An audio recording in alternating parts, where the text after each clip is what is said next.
बिस्मिल्लाहिर्रहमानिर्रहीम। अस्सलाम वालेकुम। आप देख रहे हैं DNN न्यूज और मैं हूं गुलाम ज़हरा। अब रुख करते हैं खबरनामे की तरफ। चूनिया तहसील म्यूनिसिपल कमेटी की नाअहली गंदे पानी से खुद भी गैर महफूज, चीफ ऑफिसर के लिए सवालिया निशान। तफसीलात के मुताबिक Chunian chief officer municipal committee के जेर निगरानी महकमा वाटर सप्लाई की वाटर मोटर का कमरा नालियों के गंदे पानी ने घेर रखा है। शाही तहसील इंतजामिया कनाडा कॉलोनी चूनिया में बनाया जाने वाला वाटर मोटर का कमरा गिरने के इंतजार में है।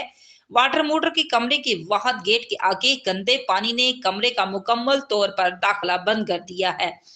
इस गंदे पानी की वजह से लोगों के घरों में जाने वाले पीने के पानी में भी बदबू आती है और मोजरे सेहत बीमारियां फैलने का खदशा है।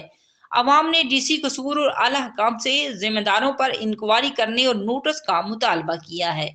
Report Syed Shaukat Hussain Kazmi, TNN news Chunian.